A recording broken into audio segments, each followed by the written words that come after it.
తాకట్లో ఉన్న మీ బంగారాన్ని విడిపించి ఆ రోజు ఆన్లైన్ రేటుకి కొంటాం. Sharma gold company. అక్షయ తృతీయ వరకు వేచి ఉండండి. గురుగ్రహము కర్కాటక రాశి వైపు ప్రయాణించే సమయం ఎప్పుడైతే వస్తుందో, గురుగ్రహం కర్కాటక రాశి లోపలికి ఎంటర్ అయ్యేంతసేపు యుద్ధ భయం అయితే ఉంటుంది. జూన్ వరకు యుద్ధ భయం ఉంటుంది. అక్షయ తృతీయ వరకు తీవ్రంగా ఉంటుంది. అక్షయ తృతీయ తర్వాత యుద్ధ భయం తగ్గుతుంది. కానీ ఇది భవిష్యత్తులో వరల్డ్ వార్ 3కి దారి తీసే అవకాశం అయితే ఉంటుంది. ఇక్కడ బీజం మాత్రమే పడుతుంది, కానీ వరల్డ్ వార్ 3 అయితే ఇప్పుడు ఏర్పడదు. ఎప్పుడైతే శనిగ్రహము వృషభ రాశి లోపలికి ఎంటర్ అవుతాడో అప్పుడు వరల్డ్ వార్ 3కి ప్రారంభమవుతుంది. అప్పుడు సంక్షోభాలు విపరీతమవుతాయి, నీటి సంక్షోభాలు పెరుగుతాయి, ఆయిల్ కూడా సంక్షోభం పెరుగుతుంది. అప్పుడు తీవ్రతరమైనటువంటి జరుగుతుంది. ఇప్పుడు యుద్ధము అక్షయ తృతీయ వరకు, అంటే ఏప్రిల్ 17వ తారీఖు వరకు యుద్ధం సమసిపోతుంది. మళ్ళీ నార్మల్ స్టేటస్కి వచ్చేస్తుంది. కాకపోతే ఆహార పదార్థాలు, ధాన్య విషయంలో మాత్రం ఇది ఉంటుంది. మన భారతదేశానికి మాత్రం రెసెషన్ వచ్చే అవకాశం ఉంటుంది. మళ్ళీ ఇన్ఫ్లేషన్ బాగా పెరుగుతుంది. ఆర్థిక సంక్షోభం మాత్రం భారతదేశంలో ఏర్పడే అవకాశాలు చాలా ఎక్కువగా ఉంటుంది. నూనె పదార్థాలు పెరుగుతాయి, ఆహార ద్రవ్య పదార్థాలు విపరీతంగా రేట్లు పెరిగిపోతాయి. ఆయిల్ రేటు మాత్రం ఇప్పుడైతే మన తెలుగు రాష్ట్రాల్లో 110 రూపాయలు, అంటే మొత్తం కలిపి 100 రూపాయల యావరేజ్లో పెట్రోల్ ధర ఉంది కదా, ఇది మాత్రం తప్పకుండా 10% పెట్రోల్ ధరలు, తర్వాత డీజిల్ ధరలు మాత్రం పక్కా పెరుగుతాయి, దాంట్లో డౌట్ లేదు. ఇంకా యుద్ధాలు చెప్పాలంటే ఇప్పుడు రష్యా ఉక్రెయిన్ యుద్ధము ఇది నివురుగా పిండిప్పులాగా కంటిన్యూ అవుతానే ఉంటుంది. అదేవిధంగా ఇప్పుడు ఏదైతే యుద్ధ ప్రభావం ఏదైతే ఉందో, ఇవి రాష్ట్రాలకి మధ్యన అడపాదడపా చిన్నా చితకా యుద్ధాలు అయితే కంటిన్యూగా ఉంటాయి. యుద్ధం మొత్తం ఆగిపోవడం అయితే ఉండదు. ఎక్కడో ఒక చోట యుద్ధం ఉంటానే ఉంటుంది. అది సంక్షోభం ఏర్పడుతుంది. ఇంకోటి ఏంటంటే మెక్సికోలోను ఈ అమెరికా ప్రభుత్వం, మెక్సికో అదేవిధంగా వెండి ఎక్కువగా ఎక్కడైతే లభ్యత ఉంటుందో ఆ దేశాల మీద ఆధిపత్యం పొందడానికి ప్రయత్నం చేస్తుంది. ఇప్పటి వరకు ఆయిల్ ఉండేటువంటి దేశాల మీద ఆధిపత్యం కోసం ప్రయత్నం చేసింది. నెక్స్ట్ వెండి మీద వేట ఉంటుంది అమెరికాది. అది బాగా గుర్తుంచుకోవాలి. దాన్ని బట్టి మార్కెట్లో రేట్లు మారిపోతూ ఉంటాయి. వాస్తవమైన కలియుగం ప్రారంభమయ్యేది ఇప్పటి నుంచి ఎలా ఉంటుంది అని అంటే, నీళ్ల కోసం కష్టాలు ప్రారంభమవుతాయి. జాగ్రత్తగా వినండి, నీళ్ల కోసం కష్టాలు ప్రారంభమవుతాయి. మీరు ఇప్పటి వరకు లీటర్ నీళ్లు 20 రూపాయలు పెట్టి కొనుక్కుంటున్నారుగా, ఇకపై 25 రూపాయలు అవుతుంది, తర్వాత 30 రూపాయలు అవుతుంది. రస పదార్థాలన్నీ కూడా, జల పదార్థాలన్నీ కూడా ధరలు పెరిగిపోతాయి. ఆయిల్ ధరలు పెరిగిపోతాయి, గ్యాసుల ధరలు పెరిగిపోతాయి. సో ఇక్కడి నుంచి వస్తువుల యొక్క ధరలు పెరుగుతాయి. కాబట్టి మీ యొక్క ఇన్కమ్ కూడా పెంచుకునే ప్రయత్నాలు చేయాలి. చెప్తాను, ఇంకా నవనాయకుల ఫలితాలు చెప్పినప్పుడు చాలా విషయాలు చెప్తాను. ఇప్పుడు ఎందుకు ఈ విషయం చెప్తున్నాను అంటే, ఇది కలికాలము యొక్క వాస్తవమైన సిచ్యువేషన్స్ ప్రారంభమవడం మొదలవుతుంది. ఇప్పటి నుంచి మొదలవుతుంది. ప్రజల్లో దైవం పట్ల భయం ఎక్కువగా పెరుగుతుంది, దైవం పట్ల సానుకూలత పెరుగుతుంది, భయం ఎక్కువ అవుతుంది, పాపభీతి పెరుగుతుంది.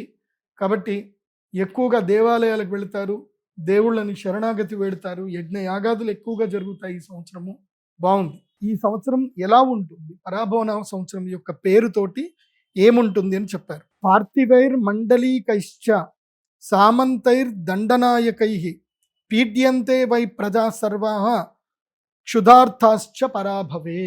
పరాభవన సంవత్సరం ఎలా ఉంటుంది అనేది మనకి ఈ సంవత్సరం మొదల్లోనే తెలుస్తుందండి.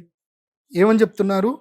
పార్థివైర్ మండలీకైశ్చ సామంతైర్ దండనాయకై పీడ్యంతే ప్రజాః పీడ్యంతే, ప్రజలు పీడింపబడతారు సామంతరాజుల చేత కానీ, అదేవిధంగా దేశాలు కొట్లాడుకునే దానితోటి కానీ ప్రజలు విపరీతమైనటువంటి దుఃఖం పడతారు. ఇది వాస్తవమే. పరాభవన సంవత్సరం మొదలయ్యింది. ఈరోజు పరాభవన సంవత్సరానికి దాదాపుగా 35వ రోజు 30వ రోజు అవుతుంది. సో పరాభవన సంవత్సరం మొదలై మనకి చంద్రగ్రహణము, సూర్యగ్రహణం వచ్చింది. చంద్రగ్రహణం ఏ రోజైతే ఏర్పడిందో అదే రోజు యుద్ధం ప్రారంభమైంది. ఇది ఇరాను, ఇజ్రాయిల్, అదేవిధంగా అమెరికా యుద్ధం ప్రారంభమైంది. ఇది మామూలు యుద్ధం అయితే కాదు, ఇది చాలా పెద్ద యుద్ధము. ఇది ప్రపంచ యుద్ధానికి దారి తీసేటువంటి యుద్ధము. ఇది జరుగుతుంది కూడా. ఇది ఒక ఆర్థిక సంక్షోభానికి ప్రజల్ని ముందుకు తీసుకెళ్తుంది. ఆర్థిక సంక్షోభం లోపలికి ప్రజలందరినీ నెడుతుంది. ఎక్కడో అక్కడ యుద్ధం జరిగింది, మనకేం జరగదు అని మాత్రం అనుకోవద్దు. దీనివల్ల ఏం జరుగుతుంది అని అంటే విపరీతమైనటువంటి సంక్షోభం ఏర్పడుతుంది. ముఖ్యంగా ప్రజల్లో నీటి ఎద్దడి ఏర్పడుతుంది. ఇప్పుడు మనం ఇరాన్ కానీ ఇరాక్ తీసుకున్నా, సౌదీ అరేబియా, బెహ్రాను, తర్వాత ఇంకా ఆ అరబ్ కంట్రీ ఎడారి దేశం అని అంటారు. ఎడారి దేశంలో నీళ్లు లేవు. వాళ్ళు సముద్రం నీళ్ళని మార్చుకొని వాళ్ళు మంచినీళ్ళ కింద మార్చుకుంటున్నారు. కాబట్టి ఇప్పుడు దాని మీద కూడా దాడి జరుగుతుంది. క్షుధార్త ఆకలి బాధతో ప్రజలు అల్లకల్లోలము ఉంటుంది, విలవిల్లాడుతూ ఉంటారు. ఎందుకోసమంటే మన భారతదేశం నుంచి కానీ వేరే దేశాల నుంచి అక్కడికి షిప్పులు వెళితే తప్ప అక్కడ న్యాచురల్ రిసోర్స్ అయినటువంటి ఆహారం, వాళ్ళకి న్యాచురల్ రిసోర్స్ లేదు. ఆహారం షిప్పులో నుంచే వెళ్ళాలి. శని ఎక్కడున్నాడు అంటే మీనరాశిలో ఉన్నాడు. జలక్షేత్రంలో మీనము అంటే ఏంటి? చేపలు. చేపలు ఎక్కడ ఉంటాయి? నీళ్లలో ఉంటాయి. అది ఏ రాశి అని అంటే మీనరాశి. మీనరాశిలో ఎవరున్నారు? శనిగ్రహం ఉన్నాడు. కాబట్టి సముద్ర సంక్షోభం ఏర్పడుతుంది. సముద్రపు దొంగలు పెరుగుతారు. సో నౌకలన్నీ సముద్రంలో మునిగిపోతాయి. నౌకా యుద్ధం జరుగుతుంది. దీనితోటి అరబ్ కంట్రీస్లో పూర్తిగా సంక్షోభం ఏర్పడుతుంది. సంక్షోభం ఏర్పడి ఆహార ధాన్యాలు దొరకవు, తిండి దొరకదు, నీళ్లు దొరకవు. అలాంటి పరిస్థితులు ఈ సంవత్సరం ఎక్కువగా ఏర్పడే అవకాశాలు కనిపిస్తున్నాయి. మనం భారతీయులం, మనం అంత అదృష్టవంతులమే.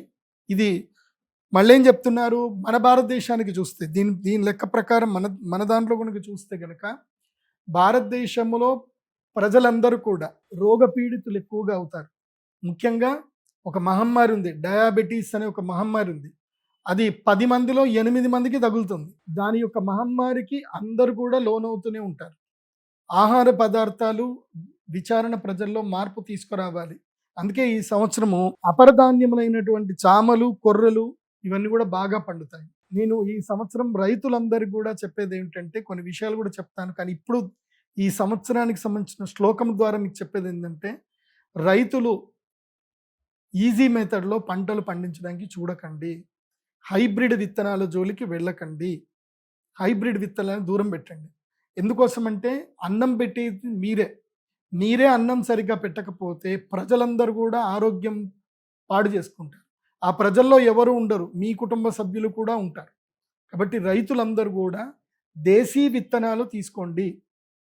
నవారా, రత్నచోడి, అదేవిధంగా ఇంకా చాలా ఉన్నాయి, చిట్టి ముత్యాలు లాంటివి దేశవాళీ విత్తనాలు తీసుకొని పంటలు పండించండి. వాటిని వృద్ధి చేయండి అని చెప్తాను. హైబ్రిడ్ విత్తనాలు జోలికి వెళ్ళకండి, హైబ్రిడ్ వడ్ల జోలికి వెళ్ళకండి అని చెప్పి రైతులందరూ కూడా చెప్తున్నాను. ఎందుకోసం అంటే క్షుధార్తాహ, క్షుత్ అంటే ఆకలి బాధలు. ఈ సంవత్సరం ప్రజలకి ఆకలి బాధ ఎక్కువగా ఉంటుంది. ఆకలితో చాలామంది అలమటిస్తారు. ఇవాళ ప్రపంచం మొత్తం మీద అందరికీ ఆహారం పెడుతుంది ఎవరు అంటే భారతదేశం. ప్రపంచం మొత్తం మీద ఆకలి 30% ఆకలి తీరుస్తుంది భారతదేశం. మన భారతీయ రైతులు పండించేటువంటి ఏవైతే బియ్యం ఏదైతే ఉన్నాయో, ఆహార ధాన్యాలు ఏవైతే ఉన్నాయో అవి ప్రపంచ దేశంలో అందరు తింటున్నారు. కానీ ఈ సంవత్సరం ఏం జరుగుతుంది అని అంటే ప్రకృతి విపత్తులు బాగా పెరుగుతాయి. ఆహార ధాన్యం లోపల నష్టం జరుగుతుంది. ప్రజలు ఎక్కువగా వ్యవసాయం చేయడానికి మక్కువ చూపించరు. ఇది ఈ సంవత్సరం చాలా దారుణాలు ఉన్నాయి. మక్కువ చూపించరు. ప్రజలు ఏం చేస్తారు అంటే ఈజీ మెథడ్లోకి వెళతారు. దానితోటి కలుషితమైన ఆహారము, హైబ్రిడ్ విత్తనాలు, హైబ్రిడ్ ఆహార పదార్థాలు ప్రజల్లోకి వెళతాయి. దాంట్లో ప్రజలందరూ కూడా ఆహార మాధ్యమంగా ఆహారం సరిగ్గా దొరకదు, తిన్న ఆహారంతో కడుపు సరిగ్గా నిండదు, రోగాల బారిన పడతారు. అందుకే ఏం చెప్పారు? పీఠ్యంతే వై ప్రజాః, ప్రజలందరూ కూడా పీడింపబడతారు. క్షుధార్తాః, ఆకలి బాధలు ఉంటాయి, నీటి ఎద్దడి కొనసాగుతుంది, ప్రజల్లో నీళ్లు కలుషితమైపోతాయి, విషపూరితమైన నీళ్లు తాగి మూకుమ్మడిగా జనాలు చనిపోయే అవకాశం ఈ సంవత్సరం ఎక్కువగా ఉంటుంది. కాబట్టి నీటి పట్ల అప్రమత్తత పాటించండి. ఈ సంవత్సరము ప్రజలు కాపాడుకోవాల్సింది నీళ్లను కాపాడుకోవాలి. నీటిని జాగ్రత్తగా వాడుకోండి. బాగా గుర్తుపెట్టుకోండి. ఇంకొక ట్రిక్ చెప్తాను. ఈ మధ్య కొన్ని వాటర్ బాటిల్స్ వచ్చాయి, మీకు అమెజాన్ లాంటి వెబ్సైట్లో దొరుకుతాయి. ఆల్కలైన్ వాటర్ బాటిల్స్ అని దొరుకుతున్నాయి. అవి ఎంతనో 600 800కు దొరుకుతున్నాయి. ఆ వాటర్ బాటిల్లో నీళ్లు పోసుకొని దాన్ని ఒక 2 మినిట్స్ చక్కగా షేక్ చేసి దాన్ని తాగితే అవి ఆల్కలైన్ వాటర్గా మారుతున్నాయి. సో వాటర్ చాలా important. High pH level water తాగకుండా చక్కగా ఆల్కలైన్ వాటర్, ఫిల్టరైజ్ వాటర్ తాగండి. ముఖ్యంగా సిటీలలో ఉండేటువంటి వాళ్ళు బోర్ల మీద డిపెండ్ అవ్వకుండా వర్షపు నీటిని సేవ్ చేసుకోండి. అండ్ ఆహారం పట్ల, ఆహార భద్రత పట్ల ప్రజల్లో చైతన్యం తీసుకురావాలి ప్రభుత్వాలు. ఈ సంవత్సరం ఫుడ్ కార్పొరేషన్ ఆఫ్ ఇండియా చాలా గట్టిగా పనిచేయాలి. ఈ సంవత్సరం విరివిగా ఆహార పదార్థాలు దొరకవు, ఆహార సంక్షోభం ఏర్పడుతుంది, కూరగాయల సంక్షోభం ఏర్పడుతుంది. కాబట్టి దీని పట్ల కొంతమంది రైతులకు లాభం కలగొచ్చు, కానీ చాలామంది ప్రజలు మాత్రం కూరగాయలు, సరైన ఆహార పదార్థాలు దొరకక కలుషితమైన ఆహార పదార్థాలు తింటూ ప్రజలు ఇబ్బందులు పడే అవకాశం ఈ సంవత్సరం కనిపిస్తుంది. ఇదే పరాభవన సంవత్సరం యొక్క పేరు యొక్క ఆ శ్లోకానికి సంబంధించిన ప్రధానమైనటువంటి అర్థం. రౌద్రినామ సంవత్సరం వచ్చింది. దాని యొక్క అర్థం ఏమిటి అని తెలుసుకుంటే, అన్యోన్య నృప సంక్షోభ చోరవ్యాఘ్రాదితో భయం మధ్యవృష్టిర్ అనర్ఘత్వం రౌద్రాబ్దే మధ్యమం ఫలం. అన్యోన్య నృప సంక్షోభ, అన్యోన్య అంటే రాష్ట్రాలకు పడదు, దేశాలకు పడదు, ఇంటి పక్కోడికి పడదు, ఈ గల్లివాడికి ఆ గల్లివాడికి పడదు, ఈ సందులో ఉన్న వాళ్ళకి ఆ సందు వాళ్ళకి పడదు, ఈ ఊరు వాళ్ళకి ఆ ఊరు వాళ్ళకి పడదు. నీళ్ల వల్ల గొడవలు అవుతాయి, ఆహారం వల్ల గొడవలు అవుతాయి, మనుషుల వల్ల గొడవలు అవుతాయి. అన్యోన్య నృప సంక్షోభ, ఒకళ్ళనొక్కళ్ళు తిట్టుకుంటారు, ఒక్కోళ్ళని చూసి ఒక్కోళ్ళు ఓర్వరు, ఇవి జరుగుతాయి. చోరవ్యాఘ్రాదితో భయం, ఈ సంవత్సరం దొంగలు బాగా పెరిగిపోతారు. ఈజీ మనీకి అలవాటు పడి జనాలు చాలామంది మోసపోయే అవకాశం ఉంటుంది. ఒక్కటి బాగా గుర్తుపెట్టుకోండి, జీవితం లోపల ఎవరైనా మీకు ఏ యూట్యూబ్ ఛానల్లో అయినా, ఎక్కడైనా, ఏ సోషల్ మీడియాలో అయినా మీకు ఇది ఫ్రీ అని చెప్పారే అనుకోండి, వాళ్ళని బ్లాక్ చేయండి. ఎవడైతే ఫ్రీ అన్నాడో వాడిని బ్లాక్ చేసేయండి. ఫ్రీ ఏదీ లేదు ప్రపంచం. ఫ్రీ అంటే అర్థం ఏంటంటే ఎరేసారు అని అర్థం. చేపకి ఎర ఎట్లా వేస్తారు? ఫ్రీగా వేస్తారు. ఫ్రీగా దొరుకుతుంది అని చేప వస్తుంది, ఎరకు పడుతుంది. కాబట్టి ఫ్రీ అన్న వర్డ్ ఎక్కడైతే మీరు వింటారో అక్కడ మీరు ఎరకి గురి కాబోతున్న చేపలు అని అర్థం చేసుకోండి. సో ఫ్రీ అన్న వర్డ్కి దూరంగా ఉండండి. ఎందుకోసమంటే ఈ సంవత్సరము చోర అంటే దొంగల భయం ఎక్కువగా ఉంటుంది, బాగా గుర్తుపెట్టుకోండి. అది కాకుండా ఎవడైనా సరే మీరు ₹1,00,000 ఇవ్వండి, నీకు నెలకి ₹5 వడ్డీ ఇస్తాము, ₹10 వడ్డీ ఇస్తాము అని అంటే మాత్రం నమ్మకండి. ప్రామిసరీ నోట్లు, చెక్కులు ఎందుకు పని చెయ్యవు. మీరు కోర్టు చుట్టూ తిరగడం తప్ప ఎవ్వరికి ప్రయోజనం ఉండదు. కొంతమంది ప్రయోజనం ఉంటుంది, అడ్వకేట్లకు ప్రయోజనం ఉంటుంది, కోర్టులో ఉండేటువంటి టీ కొట్టు వాడికి ప్రయోజనం ఉంటుంది, టిఫిన్ సెంటర్ వాళ్ళకి ప్రయోజనం ఉంటుంది, మిమ్మల్ని అటు ఇటు తిప్పేటువంటి డ్రైవర్ల ప్రయోజనం ఉంటుంది తప్ప మీకు ₹1 కూడా రాదు.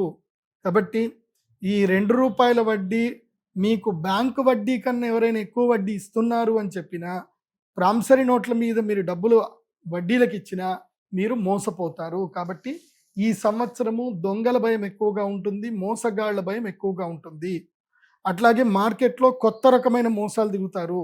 ఏమిటంటే, మా దగ్గర యాంటీ మ్యాటర్ ఉందని, మా దగ్గర సరికొత్తమైనటువంటి పదార్థం ఉందని, ఇది రేర్ ఎర్త్ మెటీరియల్ అని, ఇరీడియం అని, తర్వాత యురేనియం అని చెప్పి ఇవన్నీ కూడా చెప్పుకుంటూ ఇవన్నీ మా దగ్గర ఉన్నాయి, సీక్రెట్గా ఉన్నాయి, ఇవి అమ్ముతే కొన్ని కోట్ల రూపాయలు వస్తాయి, మాకు మీరు కొంచెం పెట్టుబడి సాయం చేయండి, అమ్మడానికి పెట్టుబడి సాయం చేయండి అని చాలామంది మోసగాళ్ళు మీ దగ్గరికి వస్తారు.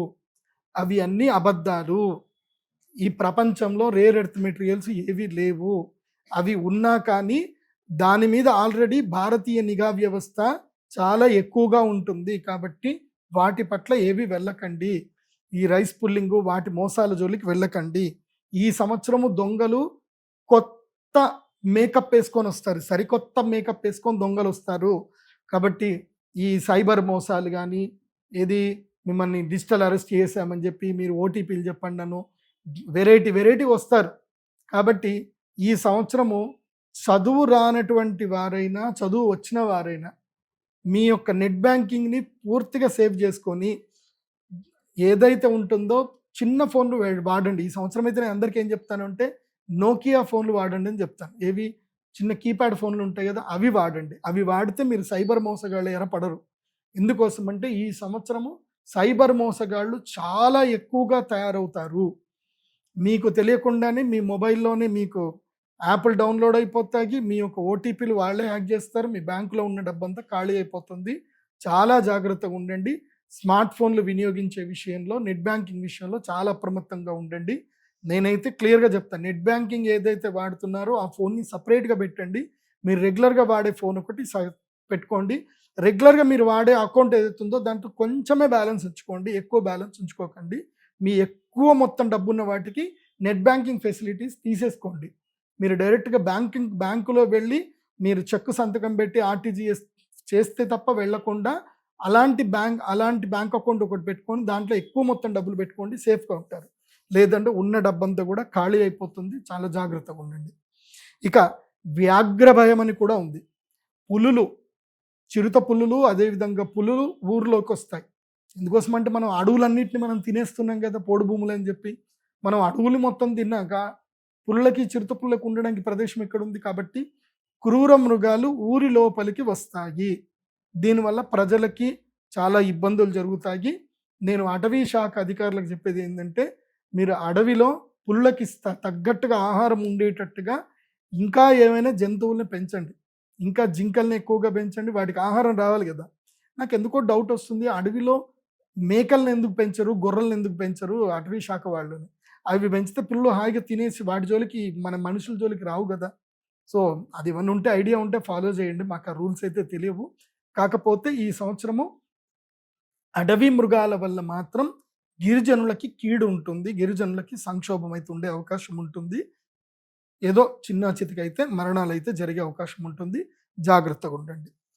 ఇక మధ్యవృష్టిర్ అనర్ఘత్వం చ, మధ్యవృష్టి, ఈ సంవత్సరం వర్షాలు మధ్యంగా ఉంటాయి, ఎక్కువగా పడవు, సాధారణమైన వర్షాలు మాత్రం ఉంటాయి. అండ్ ఇంకొకటి కూడా చెప్పబోతున్నాను, ఇది భవిష్యవాణి. రాబోయే 3 సంవత్సరాలకి, అంటే ఇంకో 2 సంవత్సరాల్లోనే శనిగ్రహము రోహిణీ నక్షత్రంలో ప్రవేశిస్తాడు. శనిగ్రహము రోహిణీ నక్షత్రంలో ప్రవేశించగానే సంక్షోభం ఏర్పడుతుంది. చుక్క నీరు దొరకడం కూడా కష్టమవుతుంది.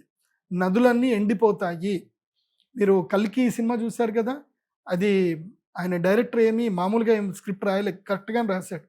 గంగ ఎండిపోతుంది, ఆఖరికి చుక్క నీరు కూడా పడనప్పుడు, గంగ ఎండిపోయినప్పుడు నేను పుడతాను అని చెప్పేసి అని కల్కి వస్తాడు అని చెప్పి అయితే చెప్పారు. అది వాస్తవమే. నీరు ఎండిపోతుంది, నదీ జలాలు కలుషితం అవుతాయి. నేను ప్రభుత్వాలకు రిక్వెస్ట్ చేసేది ఏంటంటే, ముఖ్యంగా ఈ రాబోయే పుష్కరాలు రాబోతున్నాయి కాబట్టి గోదావరి నదికి గౌరవ చంద్రబాబు నాయుడు గారు, అదేవిధంగా పవన్ కళ్యాణ్ గారు, అదేవిధంగా శ్రీ రేవంత్ రెడ్డి గారు, బట్టి విక్రమార్క గారు, మీ అందరికీ నేను రిక్వెస్ట్ చేసేది ఏంటంటే, నదీ జలాలని సంరక్షించండి. నదుల పక్కన చక్కగా చెట్లు పెట్టించండి. ఘాట్ల దగ్గర కలుషితం కాకుండా గాడ్లని పెట్టించండి. ఎందుకోసమంటే ఈ సంవత్సరము నీటిలో పడి చనిపోయే వాళ్ళు ఎక్కువగా ఉంటారు. అదేవిధంగా నీరు కలుషితం చేసే దుర్మార్గులు కూడా ఎక్కువగా ఉంటారు. కాబట్టి ముఖ్యంగా వాటర్ సప్లై బోర్డ్స్ దగ్గర కూడా సెక్యూరిటీని పెంచండి అని చెప్తున్నాను.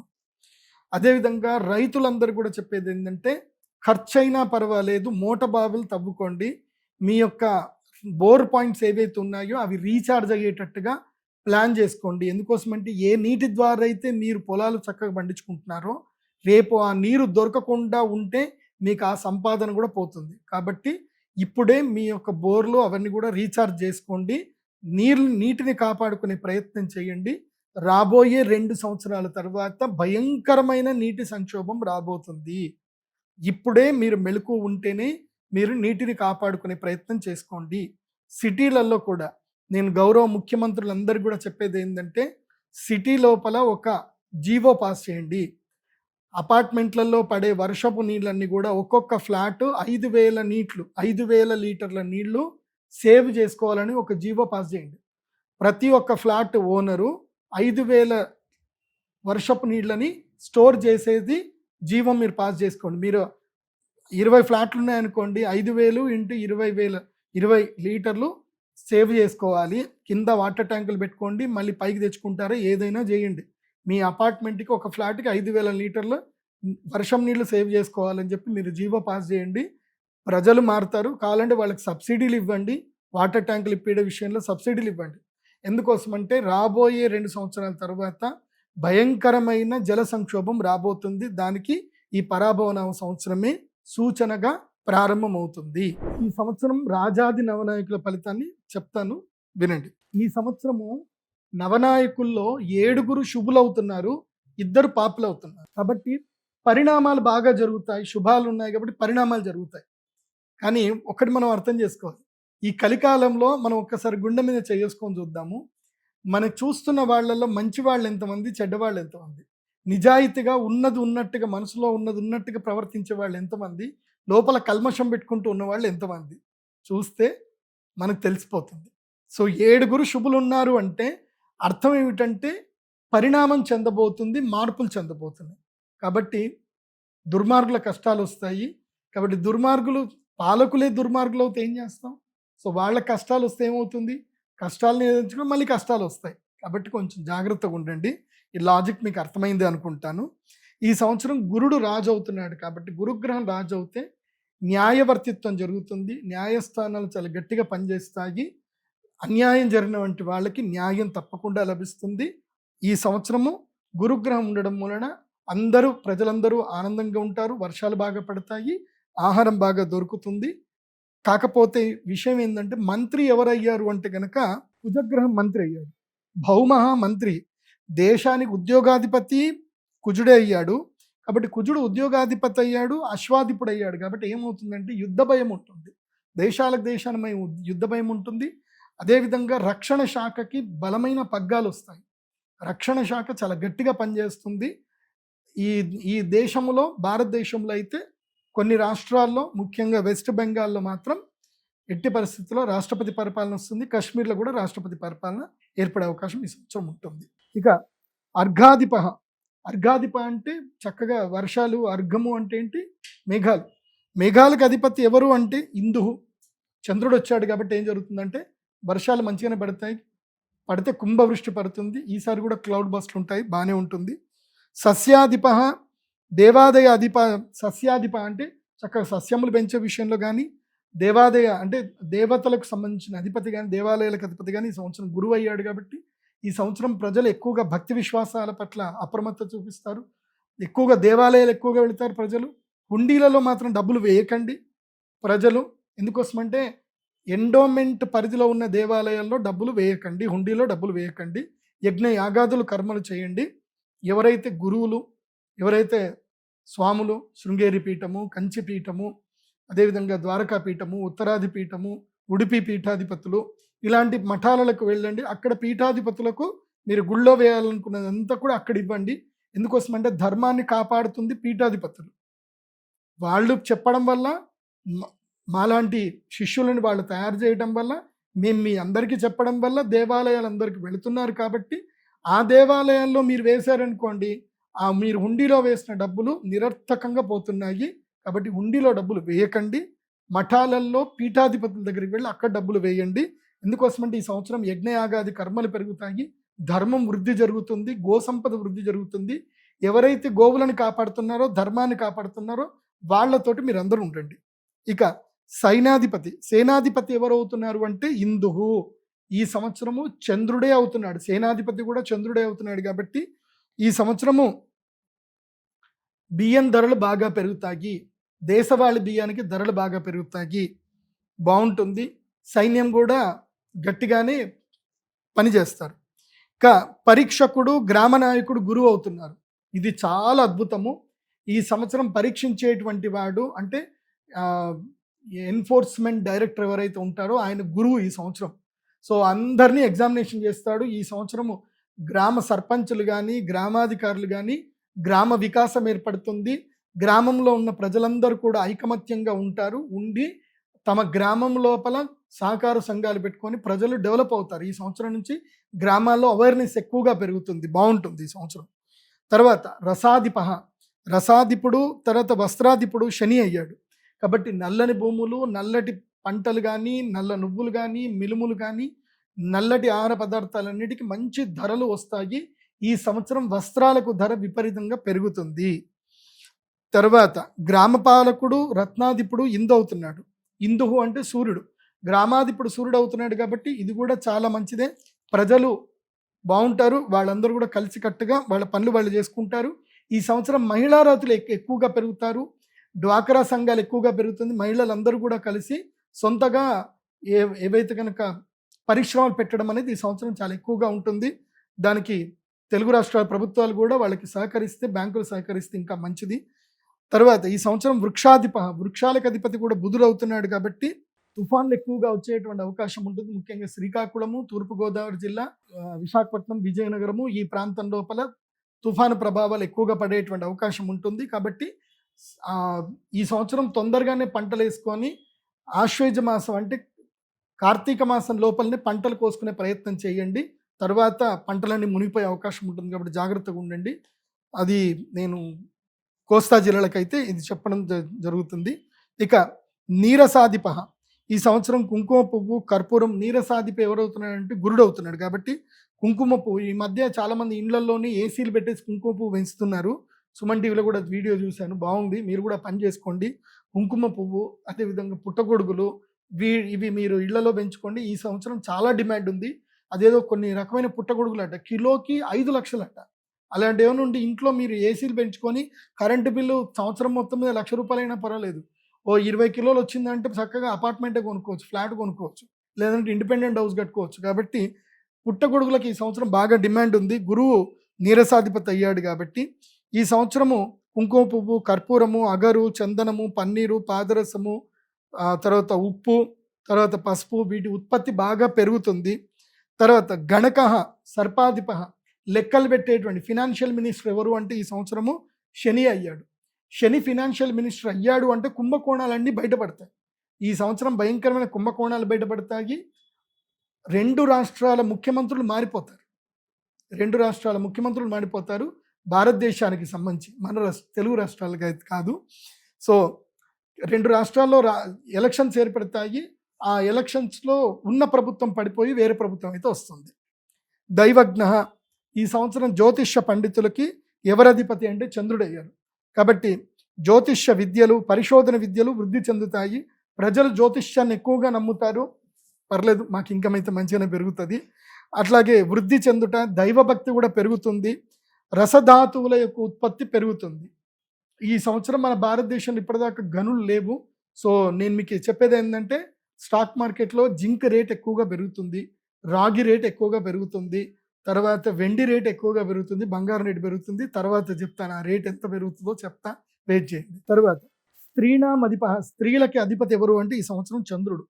చంద్రుడు స్త్రీలకు అధిపతి అయితే ఎట్లా ఉంటుందంటే స్త్రీలు విపరీతమైన చంచల స్వభావం కలిగినటువంటి వారు అవుతారు. ఇక ఉంటుంది, కష్టాలు ఎక్కువగా ఉంటుంది, మగాళ్ళకి ఎక్కువ కష్టం ఉంటుంది. ఎందుకోసమంటే స్త్రీలు ఓపికగా ఓర్పుగా ఉన్న రోజులే ఆ ఇల్లు బాగుంటుంది. స్త్రీ ఎప్పుడైతే ఓపిక నశించి, ఓర్పు నశించి చంచలంగా మారుతుందో ఆ ఇల్లు అల్లకల్లోలం అవుతుంది. కాబట్టి ఈ సంవత్సరము స్త్రీలకి చంచల స్వభావం ఎక్కువగా పెరుగుతుంది. అదేవిధంగా స్త్రీలు కామ సంక్షోభితులు అవుతారు. విచ్చలవిడితనం స్త్రీలలో పెరుగుతుంది. దాన్ని అడ్డుకున్న వాళ్ళని నానా బూతులు తిడతారు. ఇవన్నీ కూడా జరుగుతాయి. అమ్మ బట్టలు మంచిగా వేసుకోమ్మా అని చెప్తే నీకెందుకురా అని చెప్పి వాడిని నానా తిట్లు తిడతారు. ఇవి ఈ సంవత్సరం జరుగుతుంది. కాబట్టి ఎవరు కూడా స్త్రీలకు సంబంధించి ఏ మాటలు చెప్పకండి, వాళ్ళు ఇష్టం వచ్చినట్టు వాళ్ళు ఉండనివ్వండి. ఎందుకోసమంటే ప్రకృతి ఎలా చేయాలో అలా చేస్తుంది. పెరుగుట విరుగుట కొరకే. కొన్ని జరిగితే కొంతమంది కొన్ని అర్థమవుతాయి.